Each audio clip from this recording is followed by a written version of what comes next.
I am here with the beautiful, the phenomenal Miss the Phenix Fire. You gotta put the in the beginning, right? Yes, the Phenix Fire. The Phenix Fire, aka Portia Zarea. Zarea. Flip it. Portia Zarea. Zarea. AKA the Phenix Fire.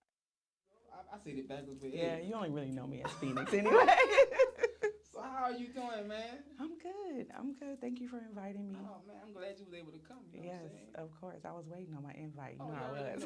Hey, I was coming. You know I know. I was being patient. No, you came to the radio show, but now we doing it different than now. Yeah. We on TV We're now. on video. Hey, video. Yeah, so look, man, you got a lot of stuff going on. You're doing big things, you know what I'm saying? Yeah, well, I'm trying to. Yeah. You know, it's all about trying. You're doing it. You're doing it. You know, I just like to stay humble. But yeah, I'm doing it. You doing it. Yes. So look, first of all, when did you start Royal Infernos? When did you first launch that? Let me see. I first launched Royal Inferno, I think like 2018. Okay. Yeah, because I was doing everything like under Portia Zarea or Phoenix. Right. And I said, I need something broader because I do a lot. So I do books and treatments and, you know, so much. And I'm like, what else can I, let me just start a business. And I was thinking, something that kind of ties in with Phoenix, ties in with fire. You know, so I'm like, Royal Inferno, yes. Fire, it's encompassed everything, right, you know, so yeah. That's fire. So look, man, I just found out, like, we talked a while ago, and I found out you told me you was from California. I had no idea. I thought you was a Texonian. I thought you was from Texas. Oh my gosh, for real? You say I'm from California. Yeah, I'm from Cali. Yeah, San Diego.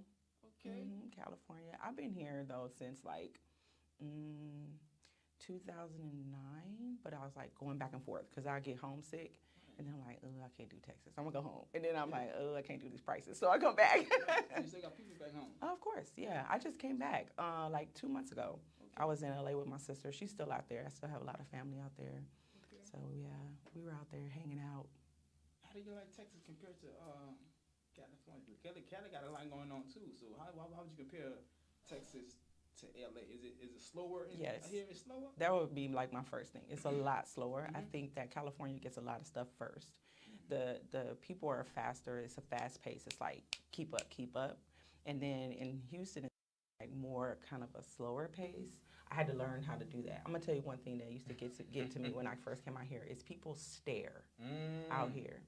And I grew up in Southern California when it was like gangsters and gangs, and you know what I'm saying? And so it's like people stare at you, you be like, what's up? What you want to do? You know, but I had to get used to people just stare. Right. And I'm like, why are you staring at me? Right. So I have cousins and stuff that live out here and they're just like, well, maybe she like your hair or your shoes or something. I'm like, well, say that. Right. You know what I'm saying? Because I'm from, man, you know. But I think the cost of living in Houston is so much better. Okay. Opportunities for jobs and things like that. And then, too, for what I want to do as far as my company and who I am as a writer, I can just plant a seed and grow it here because it's so open. Right. So, yeah, I mean, I like Houston. I'm in Houstonian really now, so, you know, but I still rep Cali. Yeah. I love Houston myself, too. Houston is like, for me, it just opened up all kind of doors for me, you know. Yeah, because you're from Louisiana, right? Yeah. See, I knew where you was from. Opened up many doors, you know what I'm saying? Yeah, for sure. So, like I said, you do so much. So, you got how many books you got under your belt right now? About 3? Yeah. I have 3, and I really want to write another one. I kind of want to write something for the single moms because I think it's important for, especially single moms that are usually kind of younger, and they don't have anyone to support them or guide them in motherhood, you know. A lot of them don't, which is really sad. But I'm thinking about doing something like that, or I might just jump into my fiction, you know. How did you even get into writing, and what made you want to do a book? Like, what started for you? You was like just writing poems first? No, actually, well, yeah, I guess so. Kind of both. Because writing is not what I do; it's who I am. I'm naturally a writer. Like I'm writing all day. Okay. And even in my book, in my phone, I have notes that just outlines of stuff that I just write. And then my friend, who is also a rapper, he's from Port Arthur. His name is Labu. Okay. And he kind of encouraged me to write something. I was like, yeah, I'm a writer. He's like, okay, prove it. Write me something. So I had wrote him this short story. It was kind of loosely based on him because he's a rapper and all this. and it was loosely based on him. It was called Daniel in the Den. Okay.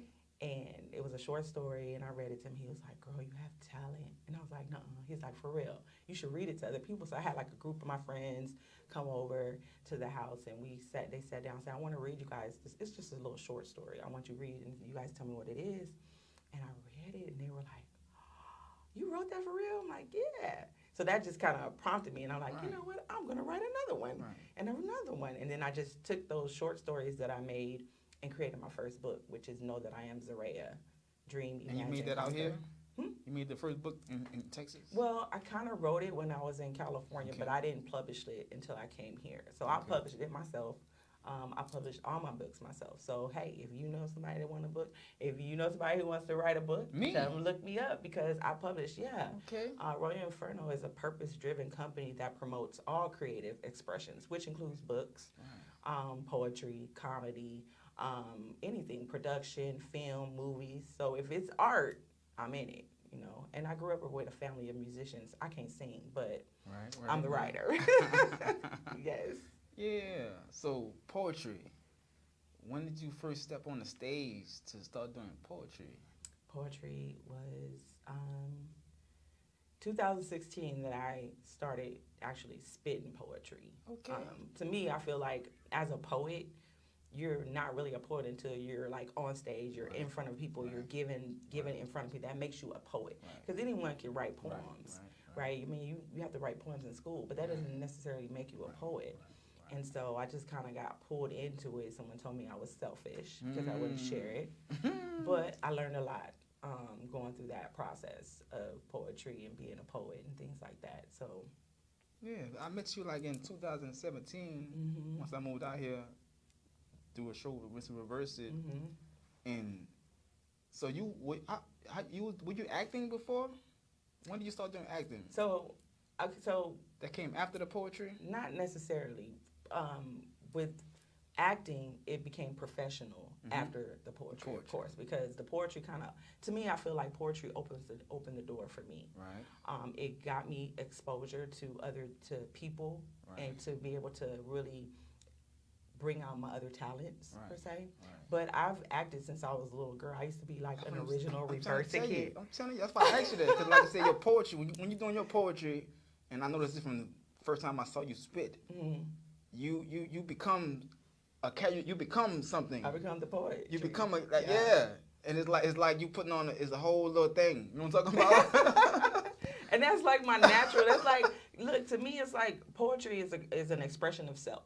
So if I'm giving you my poetry, I'm giving you myself. I'm digging deep into my spirit, and I'm taking that and giving it to you. I'm really deep when it comes to that. It's like a stage play. Your poetry is like a stage play. I'm well, trying to tell you. Hey, would they be paying attention? I'm telling you. Yeah. So I mean, professionally, the acting came afterwards. But yeah, I was a professional recycle kid, one of the original recycle kids in California. So we did shows like all over San Diego, like Earth Day and things like that about recycling.